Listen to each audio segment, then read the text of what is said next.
Howdy, folks, and welcome to another day in the Milky Way. Tonight we got another good show for you. We're going to go back to this book here, The Alien Interview, and pick up where we left off last night. I hope you all enjoy it. It's kind of a good book. I hope you read it. If you want the book itself, the PDF, I do have the PDF, and I'll send that to you. I can send it anywhere in the Milky Way. Go figure. How many, Scotty Boy says, how many interviews are you going to do to give this alien? Yep, the alien's got the job already. Now the alien's smarter than us and is ready to give us the interview. But anyway, so we're going to get back to that. But I appreciate everybody's enjoyment of this and all the responses I've been getting. And so if you feel like you want to comment, or if you want to be on the show, just, chime on in. Here's a link. Who works for who? Yeah, that's what we're trying to find out. Who works for who? Do we work? That's the question. This is what the whole book is about, people. Yeah, you haven't figured that out yet. It's all about the world we live in. It's a deeper thought process. It's not the book. It's not the alien itself. It's the idea that there's a bigger force in this world that controls everything. We're all peons in the pyramid system. And who is at the top? Is it an alien race? In one way or another, that's what really makes sense. That the aliens are really the controllers over everybody. We're just cows to them. Just think of us as the sheeple. We get herded around, whatever. We have our moments. They either get rid of us, or they let us multiply, etc., things like that. And in the meantime, they sample us. They have us dig for gold and dig for silver and make products. If you work at a factory and you make all these products, do you really know where those products all go? It begs to make you wonder. Throughout history, there's been the system of gold exchange, and only in the last 100 so years that gold has been phasing itself out, and we're going to this fake paper dollar money system.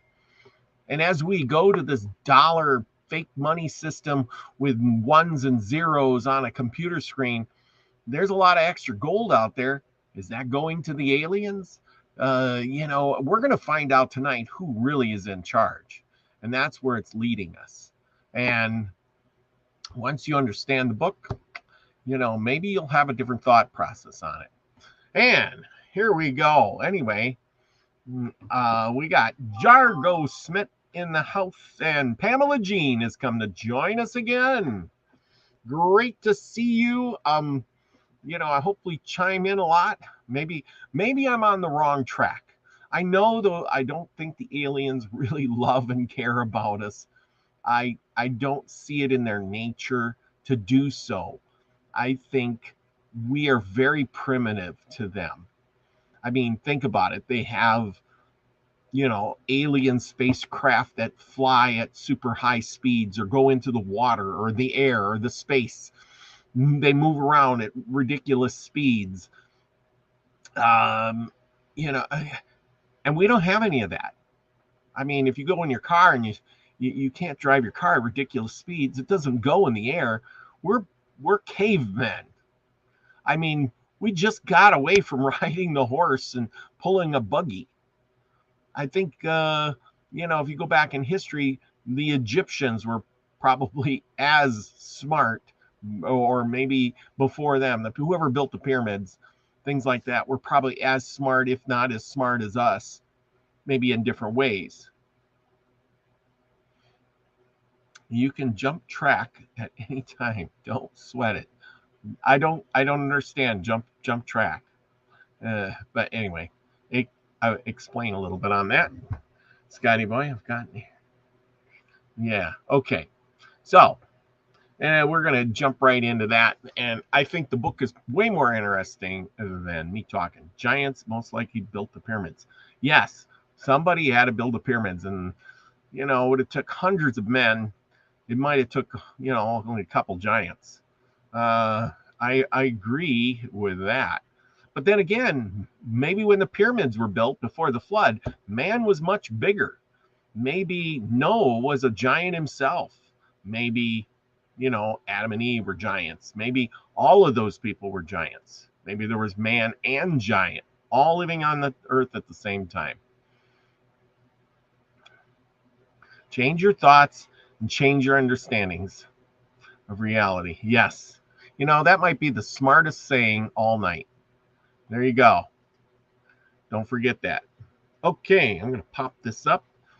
I got that all set, and we're going to jump right in. Remember, if you want to come on and read with me, if you got the PDF, if you don't, well, that's all right too. I can send it to you if you want to join me and read along or discuss. You have questions or you want to make some good comments. Amber Dawn Rising came on last night, and we had a pretty good discussion on that. Lucky Smith helped me read the other day. I really appreciate the help and the comments and the enjoyment of discussing this with people. So anyway, there you go. Someone put a governor on her car. Yeah, there you go. Well, then good night, everyone. I hit my smart quota. Well, there you go, Scotty. You'll be leaving on a high note anyway, right? Now, remember that was a Seinfeld movie, or the show, the Seinfeld show. Remember, go in there and make everybody laugh and then run off. Okay, chapter 6. My education begins. Now I know we're going to overlap a little bit on this, but there's Steve-O's in the house. Okay. Anyway, my education begins. By the 15th day after rescuing Ariel from the crash site, I was able to communicate fluidly and effortlessly with her in English. She had absorbed so much written material by this time that her academic education had far exceeded my own. Although I graduated from high school in Los Angeles in 1940 and attended college for 4 years of pre-medical and nursing training, the variety of my own reading had been fairly limited. I had not studied most of the subjects to which Ariel had now been exposed, especially considering her acute understanding, very intense study habits, and a near photographic memory. She was able to recall long passages from books she read, and she was especially fond of sections of her favorite stories from classic literature like Huckleberry Finn, Gulliver's Travels, Peter Pan, and Legend of Sleepy Hollow. By this time, Ariel had become the teacher, and I was a student. I was about to learn what men of Earth do not know and have not know any way of knowing. The throng of scientists and agents who observed us through a one-way glass window in our interview room, whom Ariel and now referred to as the gallery, were growing increasingly impatient to her asking questions. But Ariel continued to refuse to allow any questions to be asked of her by anyone other than myself, even vicariously through me as an interpreter or in writing. On the afternoon of the 16th day, Ariel and I sat next to each other as she read. She closed the last page of the book she was reading and placed it aside. I was about to hand her the next book from a large pile, waiting to be read, when she turned and said, "Oh," thought to me, "I am ready to speak now." At first, I was a little confused by the remark. I gestured for her to continue, and she began to teach me my first lesson. There we go. The first lesson, top secret. Question: what would you like to say, Ariel? I asked. I've been part of the domain exponentiary force in this sector of space for several thousand years. However, I have not personally had the intimate contact with beings on Earth since 5,965 BCE. It is not my primary function to interact with inhabitants of planets within the domain. I am an officer, pilot, and an engineer with many duties to perform. Nonetheless, although I am fluent in 347 other languages within the domain, I have not been exposed to your English language. Well, if any of you can speak more than one language, I give you kudos. But 347, beat that. Anyway, the last Earth language which I was conversant was the Sanskrit language of the Vedic hymns. At that time, I was a member of the mission sent to investigate the loss of a domain base located in the Himalayan mountains. An entire battalion of officers, pilots, and communications and administrative personnel disappeared and the base destroyed. Several million years ago, I was trained and served as an investigation, data, and evaluation programs development officer for the domain. Did you get that part? Several million years ago. I was sent to Earth as part of the search team. One of my duties involved interrogation of the human population that inhabited the adjoining area at that time. Many of the people in that region reported sightings of vimanas or spacecraft in that area. Following the logical extension of evidence, testimony, and observation, as well as the absence of certain evidence, I led my team to the discovery that there was still an old empire, ships, and well-hidden old empire installations in this solar system of which had been completely unaware. Ooh, get the drum roll. The suspense is breaking. You and I were unable to communicate in your language because I, personally, have not been exposed to your language. However, now that I have scanned the books and materials, you notice how she said scanned the books and the materials. She didn't say read, she said scanned. See, you pick up that on a few of those things. Provided to me, this data has been relayed to our space station in this region and processed by our communications officer through our computers. Notice computers, 1947, didn't have computers. It has been translated into my own language and relayed back to me in a context that I can think with. I have also received additional information from these files stored in our computers about the English language and the domain records concerning Earth civilization. Okay, second part that I've noticed is that she's saying they're using the computer to think kind of or to translate for them. That's about what we do nowadays. I think they're just starting to learn how to feed. I read an article about how they can feed these clay tablets with the Sanskrit into the computer, the Chat GPT computer, and it will translate it and spit it out in English. Claudette, good evening. Haven't seen you in a while. There you go. Good evening. Thank you for coming. Look at the rest of the world and how to operate. Oh, there's a good one. Funny thing about aliens, you look at the rest of the world and how to operate. I would most likely presume that we are the aliens. You know, at one point, we might have been the aliens and then we just got dumb. Let's find out what that means. Oops. Okay. Now, I am prepared to give you certain information that I feel will be of great value to you. I will tell you the truth, although truth is relative to all other truth. I wish to share with you as honestly and accurately as possible truth as I see it within the boundaries of my integrity to myself, to my race, and without violating my obligations to the organization, which she means the domain. I serve and have sworn to uphold and protect. That's the same thing we do, you know, in our society. Okay, I thought, will you answer questions from the gallery now? No, I will not answer questions. I will provide information to you that I think will be beneficial to the well-being of the immortal spiritual beings who comprise humanity, and that will foster the survival of all the myriad life forms and the environment of Earth, as it is part of my mission to ensure the preservation of Earth.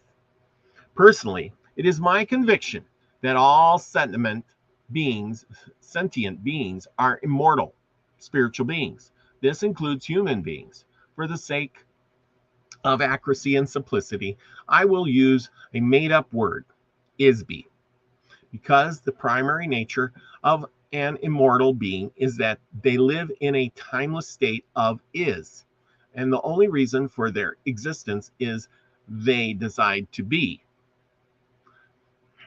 Well, good deal. No matter how lowly their station in society, every ISBE deserves the respect and treatment that I myself would like to receive from others. Wow, doesn't that sound familiar? Each person on earth continues to be an ISBE whether they are aware of it or not. And that is so true. That's basically saying, do unto others as you do unto you. Is that is that something that has been passed down?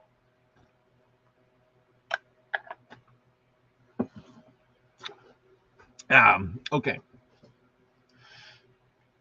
And everybody, and then it's also saying basically that we're all equals. See, and she also knows she's not going to answer those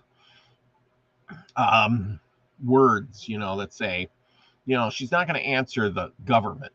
I'm not going to take orders from the government. I'm going to tell you what you need to know because your people are, because if I was what would you say if you were the alien? You people are idiots. So you know what I'm going to do? I'm going to tell you what you need to know because you're stupid and you really need to listen to me. So pay attention. That's really what the alien's saying, but in nicer words. Don't you agree? Okay. Her personal note. I will never forget this conversation. Her tone was very matter-of-fact and emotionless. However, for the first time, I sensed the presence of a warm and real personality in Ariel. Her reference to immortal spiritual beings struck me like a flash of light in a dark room. I had never before considered that human beings could be an immortal being. Although I thought that status or power was reserved solely for the Father, the Son, and the Holy Ghost. And because I am a devout Catholic and subject to the word of the Lord Jesus and the Holy Father, see, that's that one-way thinking of religion, the one-way thinking of the doctrine of the Bible, of the religion. See, they got us all messed up. Susie Q's in the house. Thank you for coming. There you go. Okay, I have never thought of a woman as an immortal spiritual being either, not even the Holy Mother Mary. Yet, when Ariel thought, I became vividly aware for the very first time that she personally was immortal spiritual being, and so are we all. Wow.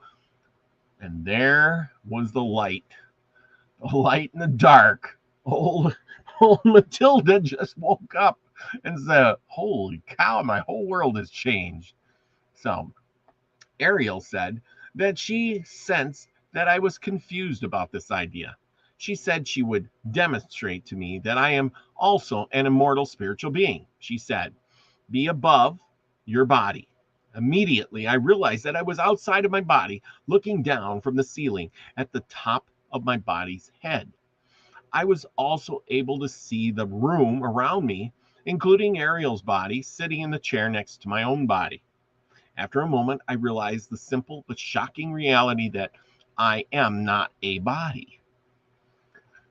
Wow, she had an outer body experience for the first time and then went, oh, crap, basically. My whole world is upside down. Now, who here has had an out-of-body experience, right?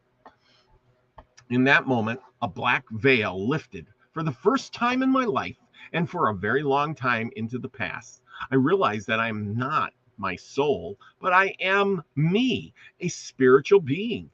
This was unexplainable empathy, but one that fills me with joy and relief. I cannot recall having experienced ever before. The church wouldn't do that, that's for sure. Never hear about that in religion.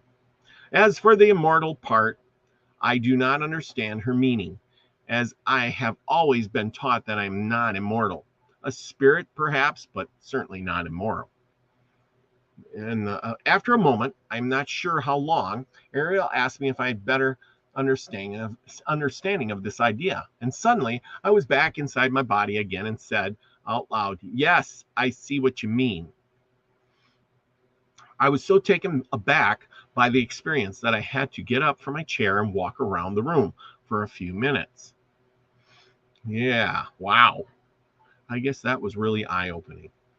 I made an excuse that I needed to get a drink of water and go to the restroom, which I did. In the restroom, I looked at myself in the mirror. I used the toilet, refreshed my makeup, and straightened my uniform. After 10 or 15 minutes, I felt more normal again and returned to the interview room. After that, I felt as though I was no longer just an interpreter for Ariel. I felt as though I was a kindred spirit. I felt like I was safe at home and trusted friend for family member, as close as any I have ever had. Ariel sensed and understood my confusion about the concept of personal immorality. She began her first lesson with me by explaining to me, and here we go. Ariel told me her reasons for coming to Earth and for being in the area of the 509 bomber squadron. She was sent by her superior officers to investigate the explosions of nuclear weapons which had been tested in New Mexico. Her superiors ordered her to gather information from the atmosphere that could be used to determine the extent of radiation and potential harm this might cause to the environment. During her mission, the spacecraft was struck by lightning, which caused her to lose control and crash. And there we go. We got Pearl Jones in the house, Susie Q, Pamela Jean, Scotty Boy. Ever read the book? We Are Arturians? No, have never read that book. Well, there you go. I'll have to get it next. Good suggestion. Scotty Boy is on top of things tonight. The spacecraft is operated by ISBs, who use doll bodies in much the same way that an actor wears a mask and costume. It is like a mechanical tool through which to operate in the physical world. She, as well as all the other ISBs of the officer class and their superiors, inhabit these doll bodies when they are on duty in space. When they are not on duty, they leave the body and operate, think, communicate, travel, and exist without the use of a body. Kind of like a ghost. Wouldn't you say? No body, that means you're just a spirit kind of thing. The bodies are constructed of synthetic materials, including a very sensitive electrical nervous system, to which each ISB adjusts themselves or tune in to an electronic wavelength that is matched uniquely to the wavelength. Hey, there is Max Vision. Max, this part is right up your alley. And just let me know if you agree. The bodies are constructed of synthetic materials, including a very sensitive electrical nervous system, to which each ISB adjusts themselves or tune in to an electronic wavelength that is matched uniquely to the wavelength or frequency emitted by each ISB. Each ISB is capable of creating a unique wave frequency which identifies them, much like a radio signal frequency. This serves in part as identification, like a fingerprint. The doll body acts like a radio receiver for the ISB. No two frequencies or doll bodies are exactly the same. See, so my question would be is, well, if that's so true, we could use that and measure that now. So technically, if we're an ISB in this meat suit body, we should all have a different frequency and have some way at least to measure that.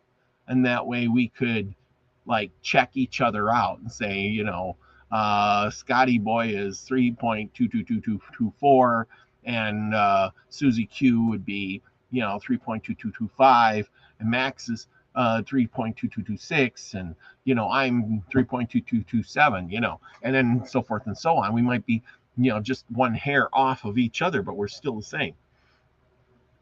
Okay, the bodies of each ISB crew member are likewise tuned into and connected to the nervous system built into the spacecraft.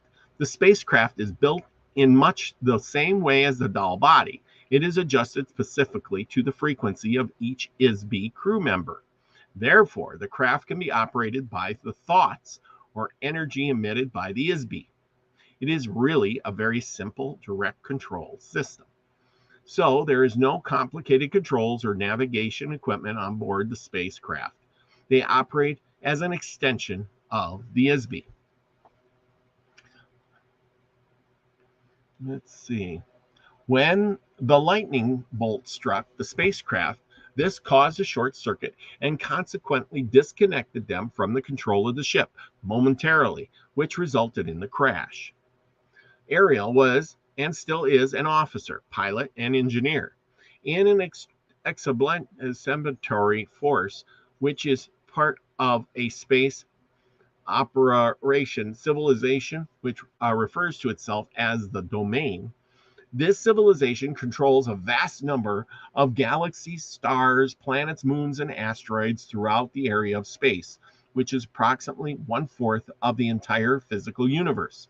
The continuing mission of her organization is to secure control and expand the territory and resources of the domain.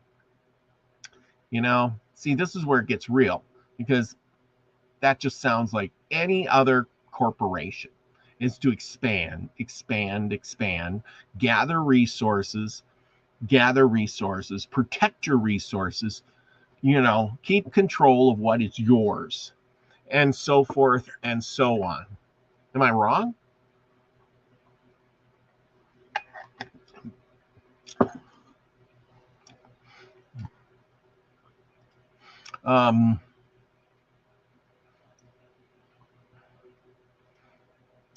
Let's see. I see Scotty Boy is low man on the frequency. Well, I don't know. Lower numbers, which is better to have, a low number or a high number? High frequency or a low frequency? Okay, Ariel pointed out that their own activities were very similar in many ways to the European explorers. Oh, I just said that, didn't I? Who discovered and claimed the New World for the Holy Father, the Pope, and for the kings of Spain, Portugal, and later Holland, England, France, and so forth. Europe benefited from the property acquired from the native inhabitants. However, the native inhabitants were never consulted with or asked for their permission to become a part of the domain of European nations, and the soldiers and priests they sent to acquire territory and wealth in order to advocate their interests. Yeah, that is so true. That is so true. Ariel said she read in the history book that the Spanish king regretted the brutal treatment of the native inhabitants by his soldiers. He feared retribution from the gods he worshipped, as described in various testaments of the Bible. He asked the Pope to prepare a statement called the Requirement, which was supposed to read to each of the newly encountered native inhabitants. Go figure. Even the king realized he was being brutal. The king hoped that the statement, whether it was accepted or rejected by the natives, would absolve the king of all responsibility for the resulting slaughter and enslavement of these people. Wow. Well, I could see that now. Can you imagine? It's in this day and age. Now the cops would arrest you and they read you your rights. Okay, anything from here on point that happens is not responsibility of our government or our state. It's solely the purpose of my doing and only my doing only. So if you get killed or beaten or get put in jail and you get grossly mishandled, it is not the fault of your governor or mayor or anybody in between. You know what the people would say to that? People would go, "What are you talking about? Nobody's going to be responsible?" Okay. The king hoped the statement, whether it was accepted or rejected, but okay, I read that. Resulting in slaughter and enslavement of the people, used the statement of justification to confiscate their lands and the possessions by his soldiers and the Pope's priests. Apparently, the Pope personally did not have any feelings of guilt or responsibility in the matter. Of course, the Pope didn't. He just wakes up every morning and says, "God resolves me of all my misdeeds because I'm the Pope. And now, I'm going to send my men out there to do horrible things, and I'm just going to wake up tomorrow, and then God will resolve me of all the horrible things I've done. But somebody has to do it, so yes, I will." Ariel thought that such actions were those of a coward, and that it is no surprise that the territory of Spain was diminished so quickly. Only a few years later, the king was dead and his empire had been assimilated by other nations. Ariel said that this sort of behavior does not occur in the domain. Their leaders assume full responsibility for their actions of the domain and would not degenerate themselves in this fashion, nor do they fear any gods or have any great regret for their actions. This idea reinforces my earlier suggestions that Ariel and her people are probably atheists. Well, that just goes to say that I was talking about this last night, that if you say, lived for thousands of years, you would conduct yourself on a better scale. You would do different things because you would have to live with them longer. Like nowadays, if you do something bad, it's going to be a few years and don't worry, I'll be dead and I'll start over, start the game over. Or, I screwed up this lifetime. No worries, I'll have a new one soon. What I mean, you just don't think about it like, I didn't do much in this lifetime. I had a pretty good thing and had a few kids, got married, had a job, I'm in retirement. But it's only been like 50, 60 years. See what I mean? And you're already in the downhill slide. When you're 75, do you worry about the world really ending? You're 80 years old. Do you worry about the apocalypse coming? You're 80, for God's sakes. How many more years are you going to have? Sure, you probably don't want to die a horrible, violent death, but you've already lived a bunch. The end's coming soon, regardless. That's what I'm saying. It's just that way. This pays off to wear a tall, funny white-looking hat. Yes, it does, Scotty boy. You got yours? Okay. In the case of the acquisition of Earth by the domain, the rulers of the domain have chosen not to openly reveal this intention to the native inhabitants of Earth until a later time when it may or may not suit their interests to reveal themselves. For the present time, it is not strategically necessary to make the presence of the domain expeditionary force known to mankind. Of course it's not. In fact, until now, it has been very aggressively hidden for reasons that will be revealed later. Yeah, because everybody go crazy because they should have been doing it by drips already, but instead, they're going to do it all at once. Land on the White House lawn, shooting and killing everybody, or just killing everybody, one or the other. The asteroid belt near Earth is very small, but important location for the domain in this part of space. Actually, some of the objects in our solar system are very valuable for use as low-gravity space stations. They are interesting primarily in the low-gravity satellites in this solar system, which consists mainly of the side of the moon facing away from the Earth, and the asteroid belt, which was a planet that was destroyed billions of years ago, and to a lesser degree, Mars and Venus. Dune structures synthesized from gypsum or underground bases covered by electromagnetic force screens are easily constructed to house the domain forces. See, there you go. Listen to that. Underground structures with bases covered by electromagnetic force screens. Now, Ariel's telling this to this lady in 1947, and I can imagine this lady thinking, I don't even know what electromagnetic force screen is. I don't even know how you could have an underground base on the moon. Nobody's ever been to the moon yet, or nobody's been to Mars or Venus. See what I'm saying? That's and it says they were synthesized from gypsum.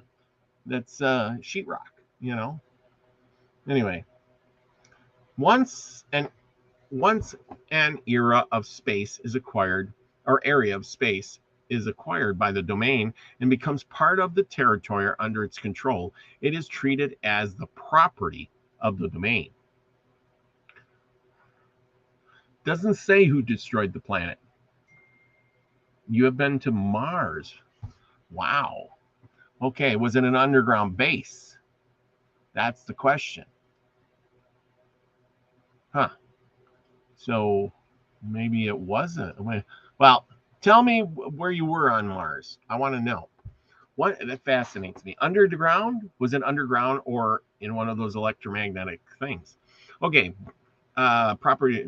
The space station near the planet Earth is important only because it lays along a path of the domain expansion route towards the center of the Milky Way galaxy and beyond. Of course, everyone in the domain is aware of this, except for the people of Earth. Maybe that's why we get so much traffic from UFOs, Hey, look at that little plane. They're on the interstate.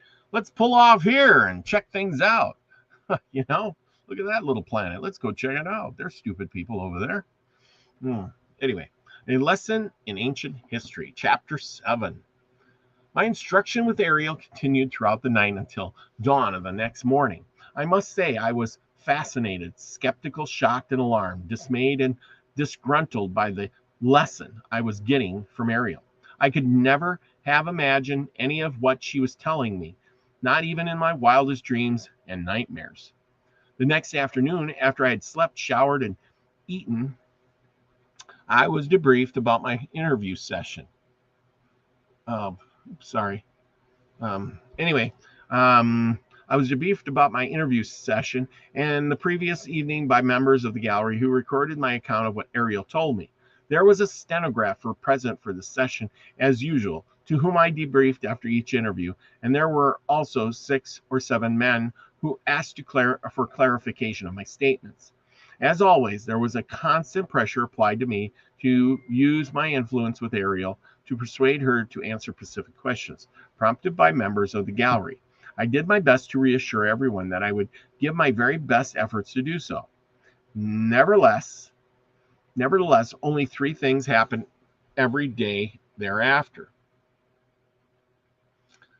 Ariel resolutely refused to answer any questions that she sensed had been posed by or suggested to me by the gallery. Ariel continued to instruct me in a subject matter of her own choice. Every evening after my interview with or instruction of Ariel, she would give me a new list of subject matter about which she wanted more information. Each evening I presented this list to the gallery. The next day, Ariel received a large stack of books, magazines, articles, and so forth. She would study all of these during the night while I slept. This pattern repeated every day during the remainder time I spent with her. The subject matter of my next interview or lesson from Ariel continued with a brief history of Earth, our solar system, and nearby space from the perspective of the domain. And here we go. Top secret. Did you pass them? I have a memory of living on a planet. Ooh. Okay, this is good. I have a memory of living on a planet that was destroyed, but they mine, or are they mine or implanted? Well, it's probably a past life memory, Scotty. That's what it is. Look at Deborah L. Sloan's in the house. Or that's Deborah L. Smith. Sorry. Deborah L. Smith. Oh, okay, here. I missed it. Bed to Mars. A tall male was showing me a canal. Oh, canal of water on Mars. So there's water on Mars. I wonder if it's like, so that there is canals. Cool. Okay, let's get on with this. Before I got to do all this stuff, people. I'm like a busy man here. You know, I'm driving the bus. Okay, before you can understand the subject of history, you must first understand the subject of time. Time is simply an arbitrary measure of the motion of objects through space. Yes. Remember, time is only relevant for us, the people who use time. If time, so you plan time out to plant your crops, to get up, to meet in a certain place, to do your job. Otherwise, who would care about time? Nobody. Time would be irrelevant. And if you live forever, it wouldn't matter. Time would be wasteful. Space is not linear. Space is determined by the point of view of an ISB when viewing an object. The distance between an ISB and the object being viewed is called space. That's right. I agree. How many people have you talked to that said, hey, the moon looks really close, or the moon looks really far away? It's your perspective. You know, I mean, I've looked at it and I went, wow, holy cow, the moon looks like it's really going to, it looks like it's just 50 miles away. You get your camera out and you can't take a picture. It looks thousands of miles away.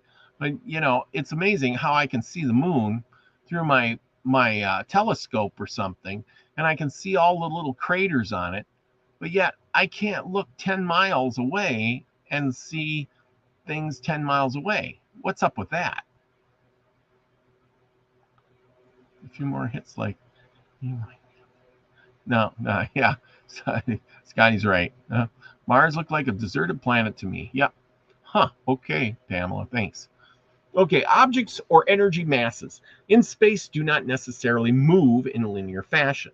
In this universe, objects tend to move randomly or in a curving or cylindrical pattern, or as determined by an agreed upon rules. That's why planets don't crash into planets. History is not only linear records of events, as many authors of Earth history books imply, because it is not a string that can be stretched out and marked like a measuring tool. History is a subjective observation of the moment of objects through space, recorded from the point of view of the survivor, rather than of those who succumbed. That's right. If you're in a foxhole and everybody gets killed, your view is the only one that's left of you, and you get to tell the story. Okay, rather than those who succumb. Events occur interactively and concurrently, just as the biological body has a heart that pumps blood while the lungs provide oxygen to the cells, which reproduce using energy from the sun and the chemicals from planets at the same time as the liver strains toxic waste from the blood and eliminates them through the bladder and the bowels. Well, that's a pretty good way to describe it. All of these interactions are concurrent and simultaneous. Although time runs consecutively, events do not happen in an independent linear stream. In order to view and understand the history or reality of the past, one must view all events as part of an interactive whole. Time can also be sensed as a vibration, which is uniform throughout the entire physical universe. Wow, now that's a mouthful. Does anybody understand that? I think I kind of get it, because so many things, it's the butterfly effect, put it that way. You know, it's the butterfly effect. So like the guy, it's like the sickness that went across the United States with the Indians. It got here with the Spanish, and it traveled. It got in one Indian village and traveled all the way across the United States, killing the indigenous tribes all the way to the Pacific coast. Yet The people on the Pacific coast didn't get it for 100 years later. That's the thing. Ariel explained that Isbies have been around since before the beginning of the universe. Notice, beginning of the universe. The reason they are called immortal is because a spirit is not born and cannot die, but exists in the personality, posturate, perception of as will be. She was careful to explain that every spirit is not the same. Each is completely unique in identity, power, awareness, and ability. The difference between an Isbie like Ariel and most of the Isbies inhabiting bodies on Earth is that Ariel can enter and depart from her doll body at will. She can perceive at selective depths through matter. Ariel and other officers of the domain can communicate telepathically. Since an Isbie is not a physical universe entity, it has no location in space or time. An Isbie is literally immaterial.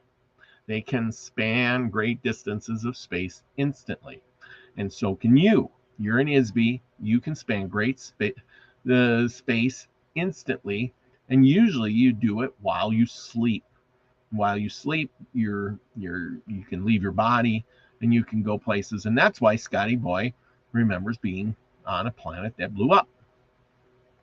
Went to check on him. Okay.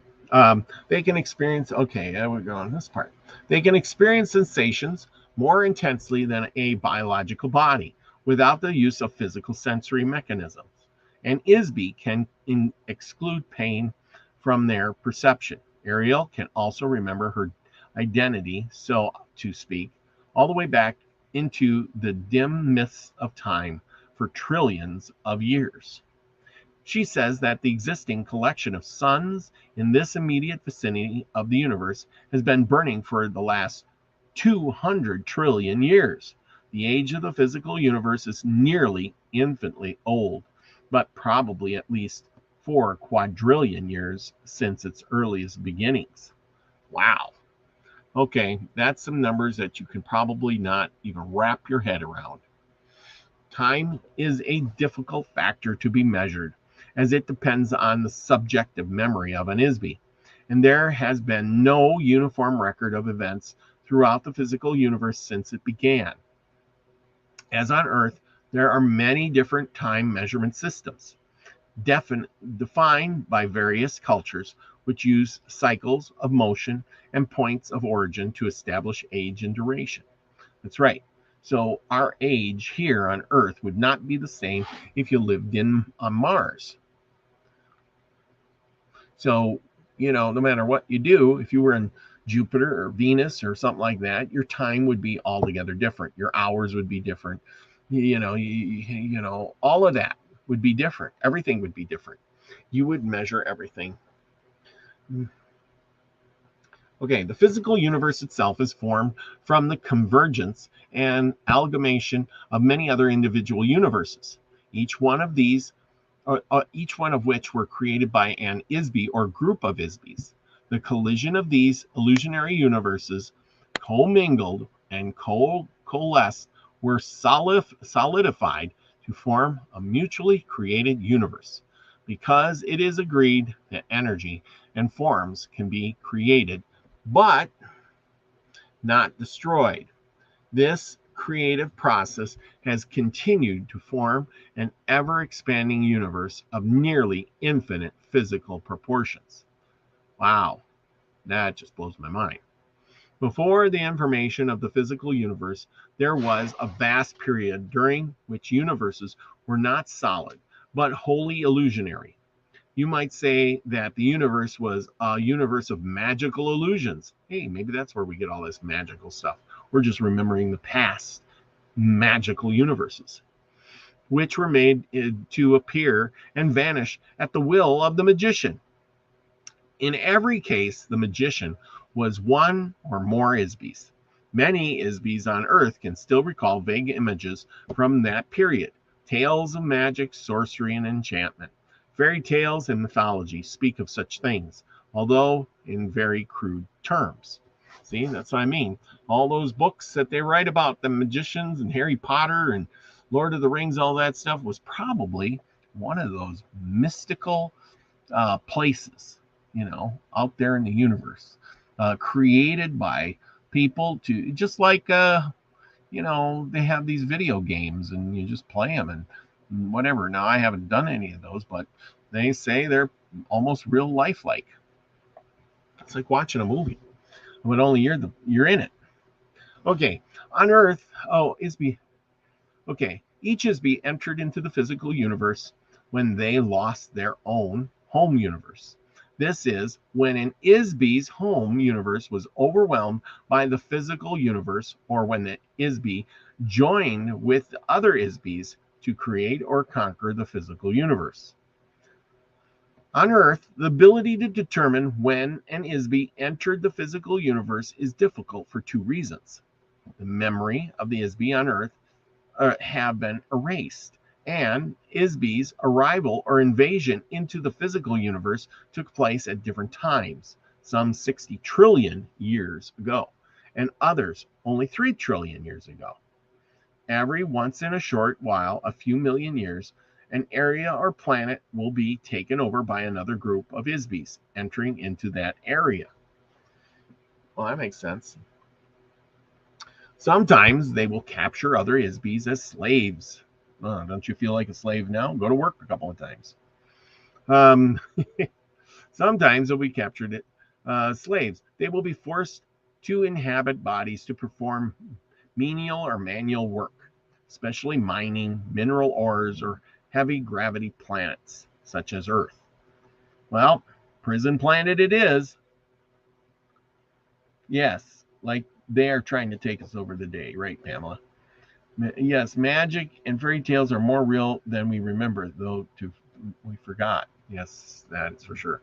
Ariel says that she has been a member of the Domain Expeditionary Force for more than 625 million years. When she became a pilot for a biological survey mission, which included occasional visits to Earth, she can remember her entire career there, and for a long time before that. She told me that Earth scientists do not have an accurate measurement system to gauge the age of matter.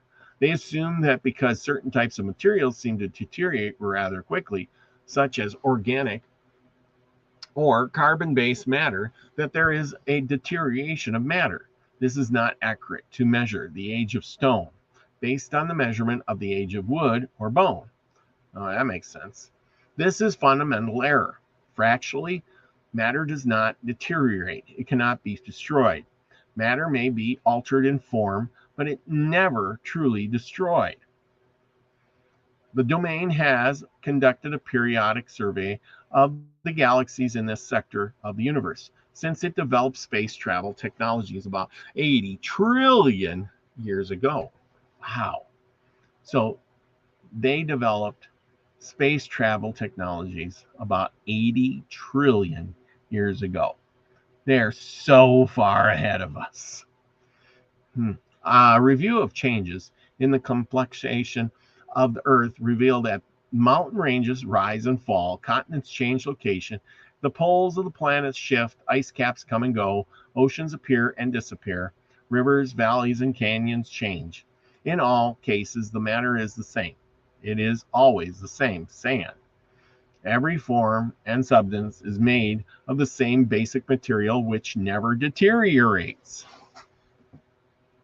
That's true. Sand becomes sandstone, then it gets destroyed again. It goes down in the ground and it becomes magma and all this stuff, and then it comes back up and it gets distributed again, wore down, and goes through the process. Ariel described the abilities of an Isby officer of the Domain to me. And wait, did I skip a part? I cannot begin to imagine how advanced civilization may have become technologically and mentally after trillions of years. Just think of how advanced our own country has become compared to only 150 years ago. Only a few generations ago, transportation was on foot, horseback, or boat. Reading was done by candlelight. Heating and cooking were done over a fireplace, and there wasn't any indoor plumbing. Yeah, that just tells you how backwards we are. No wonder why they don't want to talk to us. Oh, this is good. Yeah. I'm a divine, sovereign, free, born wisdom and intention of plural. In the genome hypothesis 10, I'm no Martian or alien. We didn't say you were a Martian or alien. Child kept dreaming about the bananas in India. Well, you know, Pamela Jean, you may have had a past life in India. And you cannot destroy Einstein. That's true. Okay. Let's see, a little bit more. Then we're going to have to cut it. Ariel described the abilities of an ISB officer of the domain to me, and she demonstrated one to me when she contacted telepathically a communications officer of the domain who is stationed in the asteroid belt.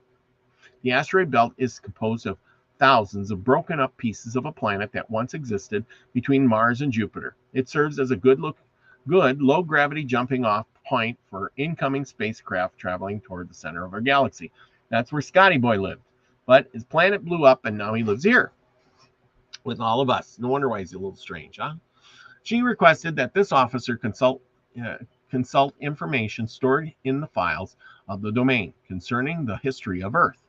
She asked the communications officer to feed this information to Ariel. The communications officer immediately complied with the request based on the information stored in the files of the domain. Ariel was able to give me a brief overview of history lesson. This was what Ariel told me that the domain had observed about the history of Earth. She told me that the domain expeditionary force first entered into the Milky Way galaxy very recently, only about 10,000 years ago. Their first action was to conquer the home planet of the old empire. This is not the official name, but the nickname given to the conquered civilization by the domain forces. That served as the seat of central government for this galaxy and other adjoining regions of space. These planets are located in the star system in the tail of the Big Dipper constellation. She did not mention which stars exactly. And that makes sense too. What happened about 12,000 years ago? We had the big ice age and Noah and all that other stuff going on. You can do the math on that, but 10,000 years, that puts you right about there. Okay, about 1,500 years later, the domain began the installation bases for their own forces along the path of invasion, which leads towards the center of the galaxy and beyond. About 8,200 years ago, the domain forces set up a base on Earth in the Himalayan mountains near the border of modern Pakistan and Afghanistan. This was a base for the battalion of the domain expeditionary force, which included about 3,000 members. They set up a base under or inside the top of a mountain. The mountain top was drilled into and made hollow to create an area large enough to house the ships and personnel of that force. That's 3,000 of them. An electronic illusion of the mountaintop was then created to hide the base by projecting a false image from inside the mountain. Again, a force screen. The ships could then enter a hologram. That's what it was, a hologram. The ships could then enter and exit through the force screen, yet remain unseen by the Homo sapiens. Hey, I bet you they have bases now, just like that.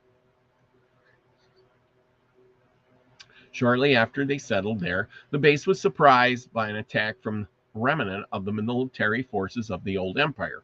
Unbeknownst to the domain, a hidden underground base on Mars operated by the old empire had existed for a very long time. The domain base was wiped out by a military attack from the Mars space base, and the ISBs of the domain expeditionary force were captured. You can just imagine that the domain was very upset about losing such a large force of officers and crew. So they sent other crews to Earth to look for them. Those crews were also attacked. The captured ISBs from the domain forces were handled in the same fashion as all other ISBs who have been sent to Earth. They were each given amnesia and their memories replaced with false pictures and hypnotic commands and sent to Earth to inhabit biological bodies. They are still a part of the human population today. After a very persistent and extensive investigation into the loss of their crews, the domain discovered that Old Empire had been operating a very extensive and very carefully hidden base of operations in this part of the galaxy for millions of years. No one knows exactly how long. Eventually, the spacecraft of the Old Empire forces and the domain engaged each other in open combat in the space of our solar system. According to Ariel, there was a running battle between the Old Empire forces and the domain until about 1235 AD, when the domain forces finally destroyed the last of the spacecraft of the Old Empire force in this area. The domain expeditionary force lost many of its own ships in this area during that time also. About 1,000 years later, the Old Empire base was discovered by accident in the spring of 1914 AD. That's just not long ago. The discovery was made when the body of Archduke of Austria was taken over by an officer of the domain expeditionary force. This officer, who was stationed in the asteroid belt, was sent to Earth on a routine mission to gather reconnaissance. Wow, see how all of this stuff ties together? The purpose of this takeover was to use the body as a disguise through which to infiltrate human society in order to gather information about current events on the Earth. The officer, as an ISB, having greater power than the being inhabiting the body of Archduke, simply pushed the being out and took over control of the body. However, this officer did not realize how much the Habsburgs were hated by the feuding factions of the country. So he was caught off guard when the body of the Archduke was assassinated by the Bosnian student. The officer, or ISB, was suddenly knocked out of the body when it was shot by an assassin. Disoriented, the ISB inadvertently penetrated one of the amnesia force screens and was captured. Eventually, the domain discovered that a wide area of space was monitored by an electronic force field. Ooh, now see, this is good, which controls all of the ISBs in this end of the galaxy, including Earth. The electronic force screen is designed to detect ISBs and prevent them from leaving the area. If an ISB attempts to penetrate the force screen, it captures them in a kind of electronic net. The result is that the captured ISB is subjected to a very severe brainwashing treatment, which erases the memory of the ISB. This process uses a tremendous electrical shock, just like Earth psychiatrists use electric shock therapy to erase the memory and personality of a patient and to make them more cooperative. On Earth, this therapy uses only a few hundred volts of electricity. However, the electrical voltage used by the Old Empire operating against ISBs is on the order of a magnitude of billions of volts. This tremendous shock completely wipes out all the memory of the ISB. The memory erasure is not just for one life or one body. It wipes out all of the accumulated experiences of the nearly infinite past, as well as the identity of the ISB. The shock is intended to make it possible for the ISB to remember who they are, where they came from, their knowledge and skills, their memory of the past, and ability to function as a spiritual entity. They are overwhelmed into becoming a mindless, robotic entity. Wow. I know some people must have got really shocked. After the shock, a series of post-hypnotic suggestions are used to install false memories and a false time orientation in each ISB. This includes the command to return to the base after the body dies, so that the same kind of shock and hypnosis can be done again and again and again. Forever. The hypnotic command also tells the patient to forget to remember. What the domain learned from the experience of this officer is that the old empire has been using Earth as a prison planet for the very long time. Exactly how long is unknown, perhaps millions of years. And we're going to stop right there because we're going over an hour, and we're going to leave you in suspense and come back tomorrow. So there you go. We are all ISBs getting our brains wiped, and we get our brains wiped and then wiped again, and we start all over each and every time. Go figure. Let's see, which page am I on? 62. Okay. Well, anyway, so I hope that makes you think. Now, when you get over there, all of it's an illusion. It's an illusion. You got to break free. You got to get out of that electronic net, and, keep going. Don't let them electrocute you and erase your memory. Okay, well, thank you, everybody. Elderberry, Scotty Boy, Pamela Jean, Susie Q, Musgrave Griffin, Jeannie, thank you. Jeannie, I think I got to get you on for a show. Pamela Jean, Susie Q, Steve-O was in the house. Max Vision, maybe he's, I wonder if you could, Max, I wonder if you could remote view that Himalayan mountain. That would be kind of cool. You know what I'm saying? Claudette, I hope you enjoyed the read tonight. Okay. Well, with that, everybody, go out and do something nice for somebody. The weekend's coming up. Hold the door for an old lady. Say something nice to the clerk at the store. But anyway, do something nice. And it'll reward you tenfold. It's always a good thing. I guess there's some science in that too. And with that, thank you, Lucky Stone. Thank you for coming. I hope you're enjoying that.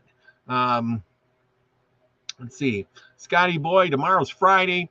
We'll give you permission to take the pants off. But don't let anybody know. And that's my thing. Anyway, that just makes me laugh. But at least I get some entertainment out of that. On a train. Pamela Jean ran away from India on a train. Look at that. But anyhow, okay.